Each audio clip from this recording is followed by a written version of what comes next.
And David Eliyahu Hanavi Eliyahu Hatishbi Eliyahu Agiladi Bimheira Yavayaleinu Imashiyah ben David Eliyahu Hanavi Eliyahu Hatishbi Eliyahu Agiladi Bimheira Yavayaleinu Imashiyah ben David. Shavua Tov, a gute Woche, a freiliche Woche, a mazelige Woche. Shavua Tov. Thank you. It should be a beautiful week, a happy week, a fulfilling week, a joyous week for us all, Emor Hashem, Amen. It should be a week of good news, which we also desperately are awaiting. Amen, amen. Okay, so as has become our little custom, we have a little Farbrengenette, and we tell a story. You got to stay together.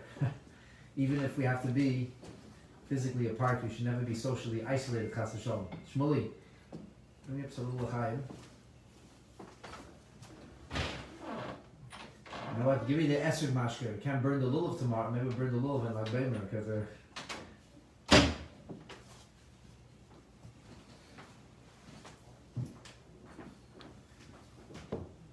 I still have a little esrog mashke. And one of my students, whose father-in-law makes mashke out of esrogim. Good. L'chaim, everybody. L'chaim, l'chaim, l'chaim. Hashem should help us. We should be able to hear good news and share good news, especially the schus of Rabbi Shimon Bar Yochai, whose special day of Simcha is in the offing. So, this week, Motzai Shabbat, we leave behind the week of Yud Gimel Iyar, the yahrzeit of the Rebbe's brother, Rabbi Yisrael Leib. We leave behind Pesach Sheni. Shabbos brought all of this to its fruition.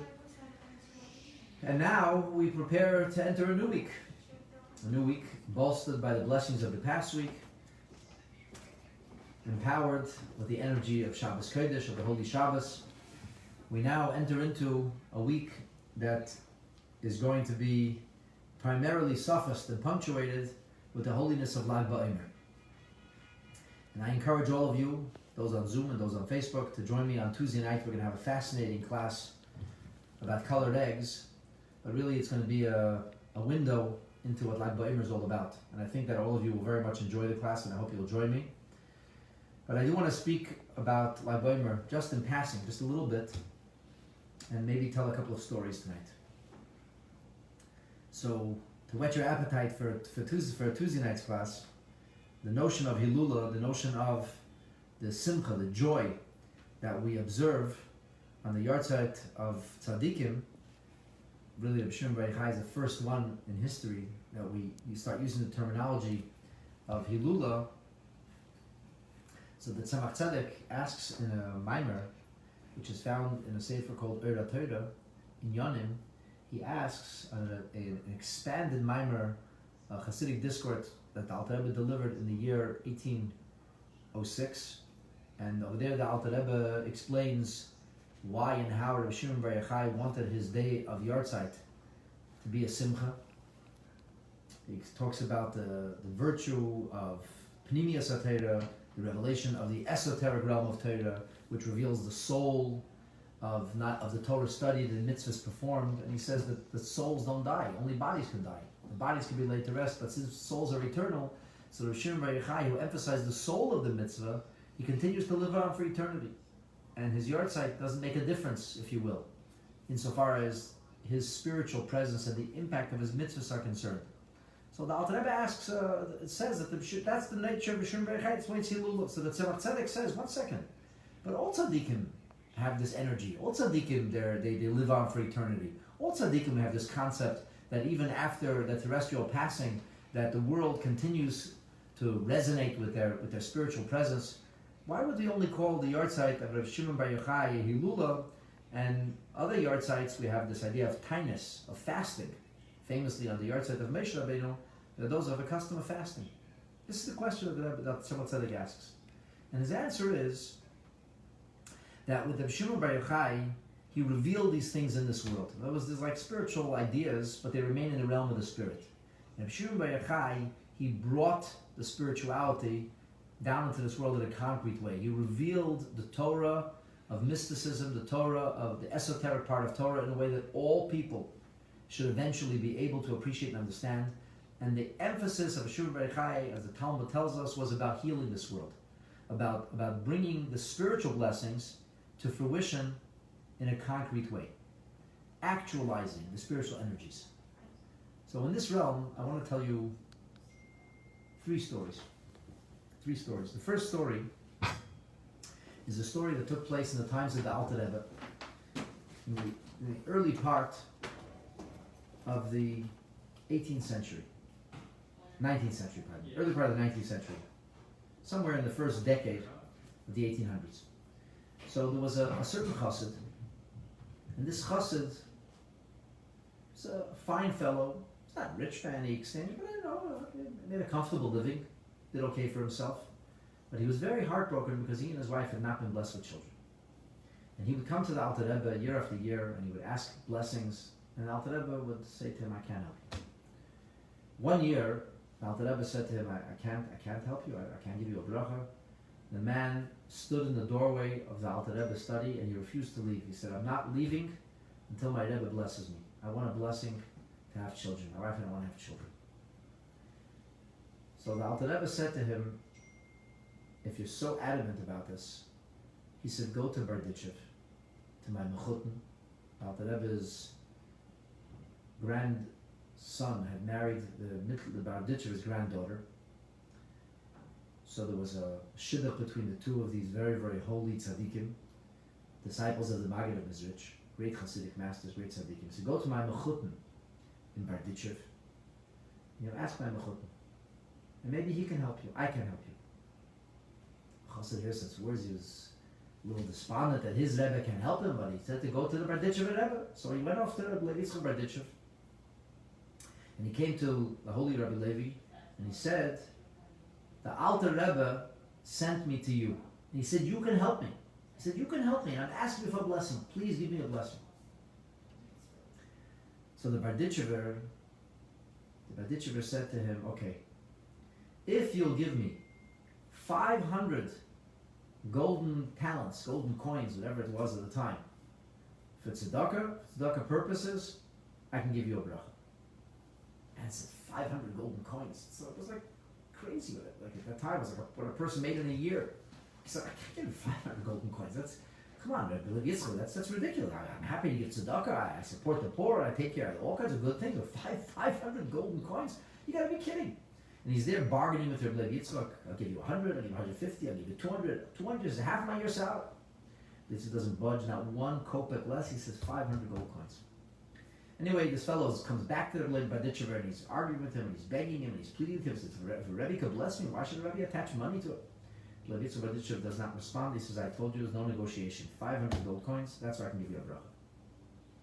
Finally, as the day is waning, this fellow figured, he went to whoever he knew in Berditchev, and he borrowed money from everybody and anybody, and he showed up at the Berditchever's doorstep with all this borrowed money, 500 gold coins. Berditchever said to him, "I'm very sorry, my friend. I cannot. It's too late. It's too late. The sun has set. Night has fallen. I cannot help you." What are you talking about? You said 500 gold coins. I got 500 gold coins. Now I bring the coins. Now you want to help me? Berditchever said, "I'm sorry. I told you today. You came back now. It's already tomorrow. I can't help you." Now was so broken-hearted, and no matter what he would do, the tzaddik didn't respond to him. Anyway, he returned the money to all the people he borrowed it from, and very, very despondently, he headed back home. But really, first he decided he was going to stop in the city of Liadi to seek out the Alter Rebbe. And he came to the Alter Rebbe, embittered, and broken. And he told Alter Rebbe the story. And Alter Rebbe said to him, my dear friend, let me explain to you what happened here today. And I'm just going to explain everything to you. Alter Rebbe said that in your youth, you embarrassed a big Talmud Chacham. You went after a big Talmud Chacham, and you really, you tore his guts out. You embarrassed him publicly, you shamed him, you fought with him, you did terrible things to him. And because of this, it was decreed in heaven as a punishment for what you did, this public shaming of a very, very great Torah scholar, that you would not be blessed with children. Alter Rebbe said that really for the sin you did such an egregious sin, there's no way around it. But he said, when I sent you to the Berditchever, I knew you would come there on the 20th day of Tevet. And the 20th day of Tevet, he says, is the Hilula, is the yahrzeit of the Rambam. The Rambam is the only one who says that somebody who's mevayish Talmud Chacham B'Rabbim can be forgiven. Everybody says in halacha that you have to pay the price to do a terrible thing like this. You pay the price. He said, but the Rambam rules otherwise. But the Rambam says you have to give a litra zav. A litra zav is a talent of gold. It's an enormous amount of gold, which I guess the equivalent is 500 gold coins. So the Berditchever Rebbe knew about this. In Ruach HaKodesh, Tzaddikim can look at you wherever the eyes, he saw this. And the Berditchever Rebbe tried, it says on the day of the yahrzeit of a tzaddik, the halacha is like the tzaddik. Since it was the Hilul of the Rambam, the halacha was like the Rambam.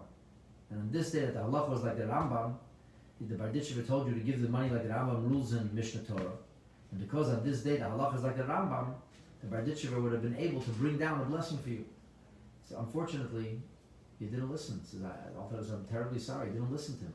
But once the sun set, once night fell, it was no longer the yahrzeit of the Rambam anymore. And as such, the Berditchever was powerless.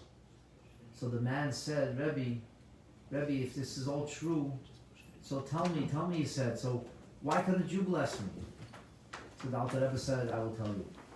The particular Talmud Chacham that you publicly shamed and hurt is one of my teachers.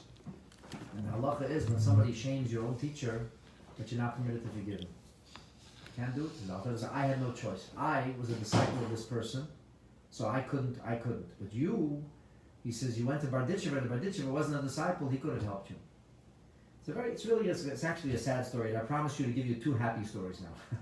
It's a sad story, but it's a revealing story. It's a revealing story on multiple levels, but the reason I'm sharing the story with you is because we know in Lag BaOmer there was miracles with regard to childless couples, and because yahrzeit of the Rabbi Shimon Bar Yochai is on Tuesday, Monday night and Tuesday.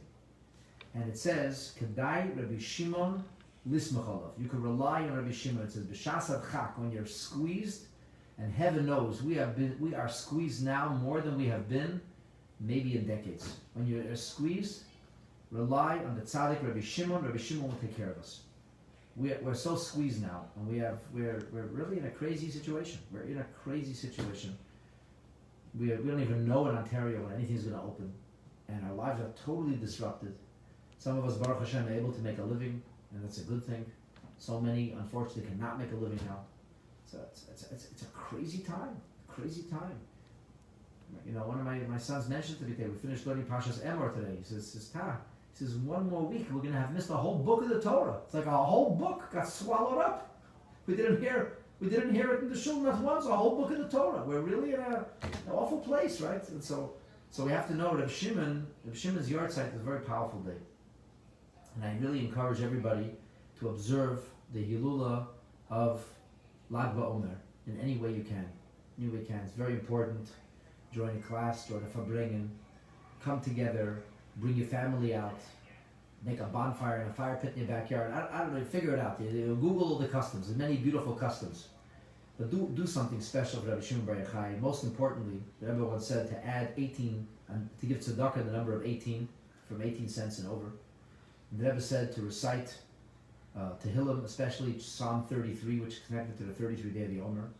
And the Rebbe said to learn the daily Chumash. The daily Chumash, to learn it. So on this Tuesday, we should really make the effort to utilize the Hilula of Rabbi Shimon Bar Yochai. And I want to tell you now a beautiful story that I heard from Rabbi Tzimrifki's father, Rabbi Levi Buket. He told me a story that he heard from his brother. It's a Lag Bomer story. It's a Lag Bomer story. And it's about children. And the story goes like this. So Alti Buket, Rabbi Levi Buket's younger brother, he was in the Kollel studying in New York at this particular year. I'm not sure if it was 1982 or 83. And very often, whenever the Rebbe wanted things to be done, the Kollel, the younger light from the Kollel would be called upon. They would be tapped. So for example, the Rebbe used to give matzah personally for many years, and then afterwards it became overwhelming. Erev Pesach was no time. The Rebbe would give matzah to the fellows at the Kollel, and the fellows at the Kollel would deliver to everybody. In 1985, when the Rebbe wanted to give out Tanyas after the Farbrengenette of Nisan, the fellows of the Kollel were appointed. They represented the Rebbe. So these young, newly married rabbis were doing their final training before they went on shlichus. There were people the Rebbe used to tap. Anyway, in Hayom Yom, we'll talk about this in Eretz Hashem in our virtual lunch and learn that we have every day. We get to the Hayom Yom V'Lag B'Omer before it, and we'll talk about all Tuesday night class. I'm going to focus on this also. It says in Hayom Yom that there was an outstanding festival by the Mittler Rebbe. It tells about he didn't wash for bread, but he said l'chaim. And it says there were many miracles in this day, especially with regard to childless couples. That's what it says in Hayom Yom. So because it says this in Hayom Yom, the Rebbe was besieged by people asking for blessings really all the time, but especially on Lag BaOmer, many people would come. Broken people, desperate people, from all over. And when the Rebbe would leave his house in the morning on President Street, we'd just walk down. Rebbe's house was like a little bit elevated, an elevated hill, and there was a couple of steps, and then there was a walkway, another couple of steps. When Rebbe would come down to go to his car, there would be many people. I don't know, dozens, tens, hundreds, I don't know how many people, many people begging for a blessing on this very holy and powerful day of Lag BaOmer. And because of the overwhelming crowd, and because of people who were distraught and emotional, the Rebbe's secretaries were concerned that he wouldn't be able to make it into the car, and that people would chas v'shalom push the Rebbe, jostle. There was such an intensity. Everybody was well-meaning, but it was so intense that they were very concerned about this. So they tapped the Kollel. They asked a number of Kollel fellows if they could please be there in the morning, maybe like to form like a human chain just to protect the Rebbe. The Rebbe should be able to get into the car. The Rebbe would be there, and he would answer who he wanted to answer as he was able, but just to protect the Rebbe. So Alti Buket was one of these Yungelite. He was there. Now the truth is he's not a very burly fellow. He probably should have taken somebody with more muscles, but anyway. He was there. He was doing his best to try to hold the crowd back, and it was impossible. This particular live moment was just overwhelming, impossible. People wailing and shrieking and crying and begging. It's terrible. It's terrible. People asking for blessings, like some people that have answered, some people that didn't. The Rebbe did what he could for people. There was one fellow there. He was definitely Haredi, but definitely not Chabad. Definitely not Chabad. And from the way he was dressed, Rabbi Alti Buket was pretty sure this guy was a member of the Satmar sect, the Satmar Hasidim.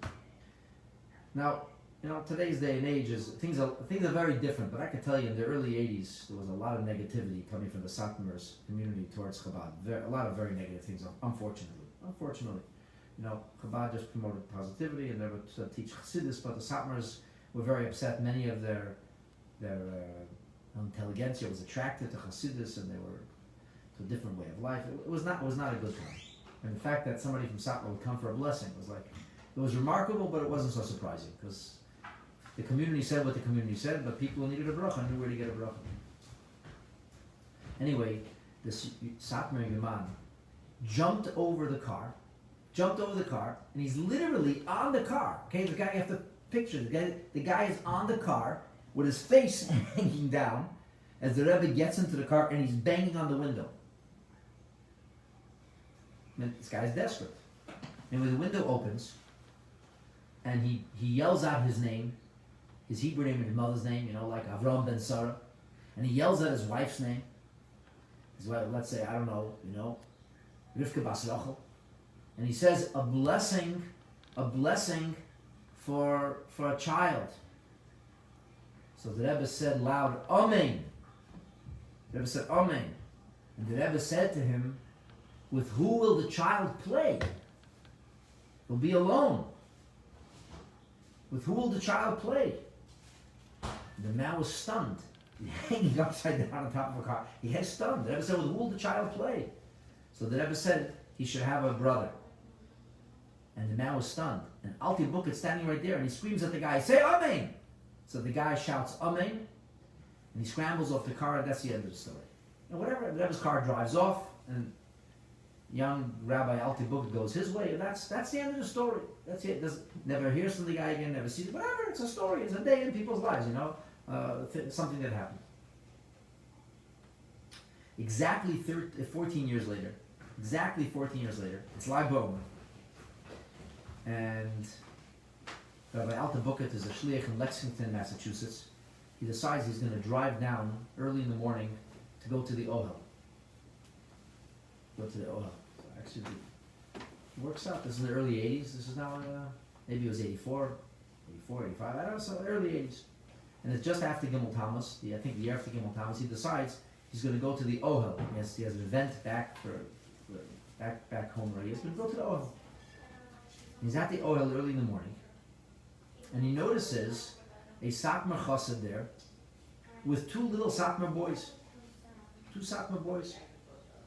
And he davens over there, and he sees them davening, and they go into the Ohel, and he sees these two boys reciting the Maimer, the Hasidic discourse that Lubavitcher Bar Mitzvah boys recite at their Bar Mitzvah. They're reciting the Maimer at the Ohel. And it's very intriguing to him because, in the Satmar community, they don't really study Hasidus, and they're into it, doing Chabad customs. The whole thing is very strange to him. And he goes over to the guy after, and he looks so familiar to him. He looks so familiar, he looks like somebody he's seen once before. And the book says to him, so interesting, you're clearly from, a different persuasion of Hasidim, and here you are, you're at the Ohel, and the boys are saying the Maimer. So the man says, 14 years ago, on Lag BaOmer, I got a blessing from the Rebbe. And I shouted out my name and my wife's name. We didn't have children for many, many years. He said, the Rebbe said, Amen, and the Rebbe said, he'll need to have a brother. And at this moment, Rabbi Bukit, all of a sudden, his memory goes on, he remembers the story. And he says to him, I was there. He says, I was there at that story. And so the Rebbe said, you should have a blessing. I yelled at you, you said, Amen. So the Eibishter arranges it, that he should be there at the Ohel that morning. And the man said, these are the Rebbe's children, this is his bracha. So I did this, I told the children, they know the history, they know the story. And I wanted them to say a Maimer over here. And I wanted them to come here to the Ohel, to thank the Rebbe for his bracha. But that's how they were born into this world. And this is a story, again, that emphasizes the power of Lag BaOmer and the power of tzaddikim, the vision of tzaddikim. And I want to finish with one final little story. Tonight is my uncle, my paternal uncle Label's yahrzeit. My father's younger brother.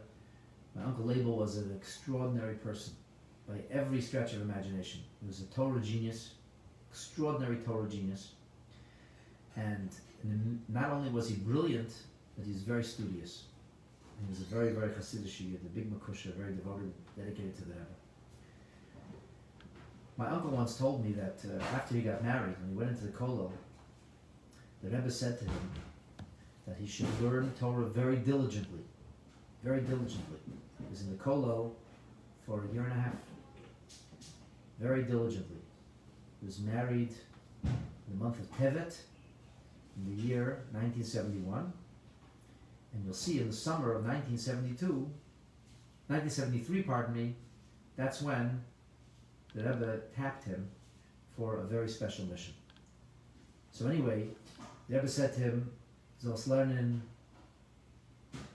you should learn mitten Seder, Faren Seder, and Nochen Seder.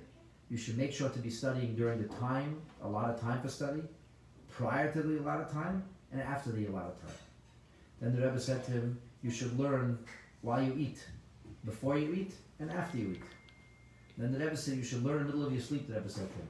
Before you go to sleep and after you wake up. Basically, the Rebbe was using, like, I guess euphemism, telling you should be studying a lot of Torah. And my uncle Rebbe was this extraordinary, brilliant mind. Incredible grasp of concepts and amazing depth and clarity. It was brilliant. He knew so much. And he always told me he thought always he was going to be a Rosh Hashiva, Rav, be involved in some kind of something that requires Torah study and clarity in Torah, either teaching Torah or passing halachas. But he never expected really to be like an activist, a shlichus. That was never his thing. The Rebbe called my uncle suddenly, middle of as they say, a regular Wednesday, to his study. I don't remember the date where it was. It eludes me right now, the day. I think it was in the month of Tammuz. And the Rebbe said to him, would you consider moving to Tzfat on Shlichut? Would you consider moving to the city? Tzfat was a hovel. It was a city in the north of Israel. It was a dilapidated city. It was not the city that it is today. The infrastructure was very, very minimal. There were very few modern buildings there. It was not the modern bustling city it is now. My uncle Abel didn't even bat an eyelash. The Rebbe asked him if he'll move to Tzfat. He said, if that's what the Rebbe wants, of course he's going to do it. So the Rebbe said to him, it's not only your decision, you have a wife, no? So the Rebbe said, go outside to the office, call your wife, and see if she agrees, and then come back in. Which is what he did. Called his wife, and my aunt heard that the Rebbe wants him to go on Shlichus without a hesitation. My aunt said that wherever the Rebbe wants us to go, we're ready to go. It's not even a question.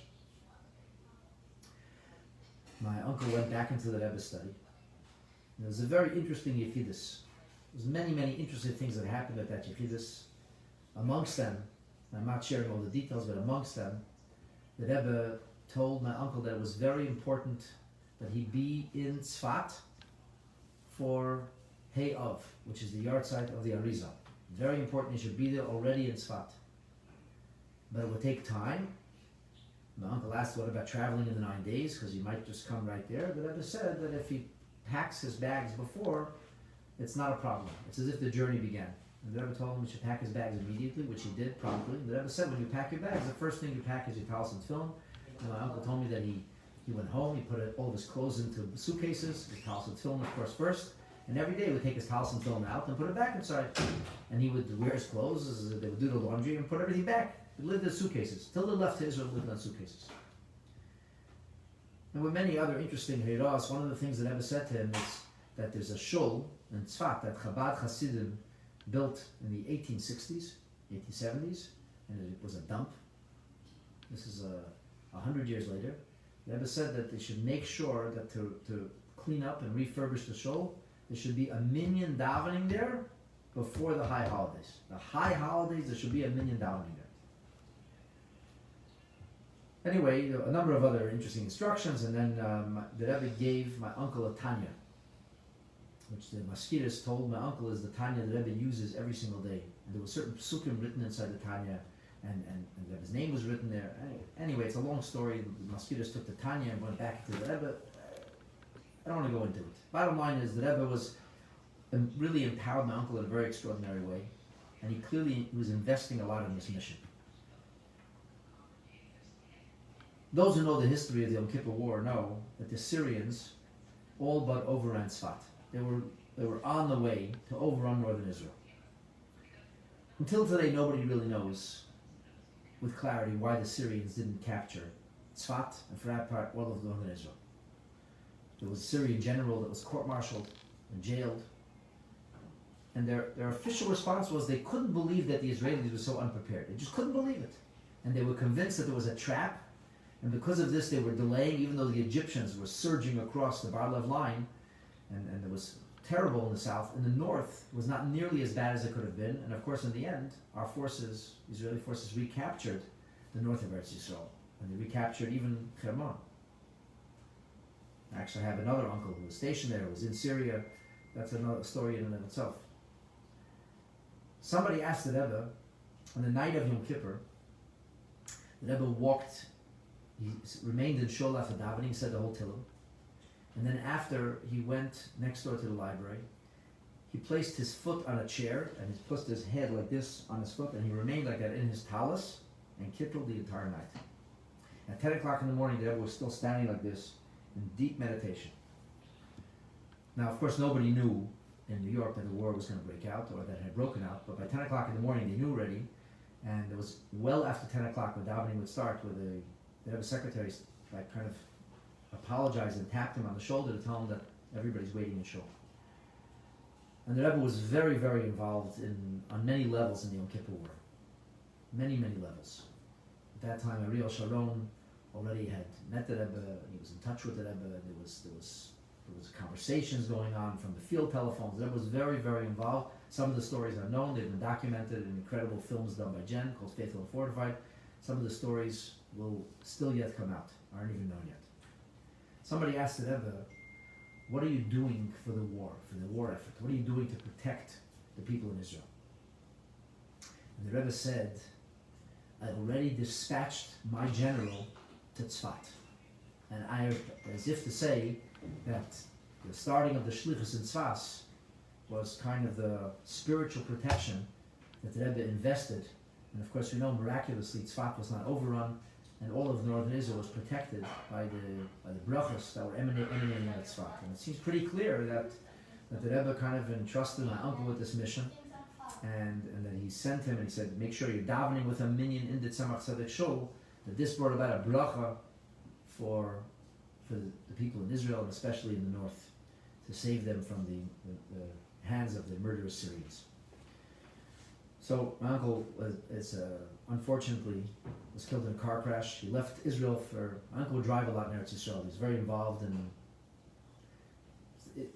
the activities across Eretz Yisrael, not only in Tzfat, especially as this time went on, he became more and more involved. And the roads are very bad. Then it was even worse. He once wrote to the Rebbe that he wants a bracha for safe driving, because there's so many accidents on the road. So the Rebbe wrote to him, Nis derech tzleicha be'eretz Yisrael. You should have safe driving in Israel. My uncle left Israel for just 24 hours because there was a certain shliach in Minsk that he helped, and it was very instrumental in helping the shliach develop infrastructure, Chabad infrastructure there in Minsk. And the shliach pleaded with my uncle to come to participate in the Chanukah Sabayis, in the opening that was going to take place, if my memory doesn't fail me, on Lag BaOmer. And my uncle flew on, I think it actually was a Saturday night, I think he flew from Israel.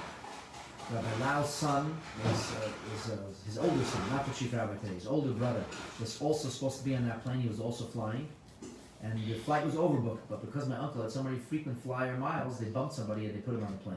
Rabbi Lau's son didn't make it on the plane. And he was picked up from the airport of Moscow on his drive out to Minsk, and tragically, on the road, and the amazing thing is that in the stretch of road where this happened, it's the closest highway to the city of Lubavitch. So there was a terrible accident.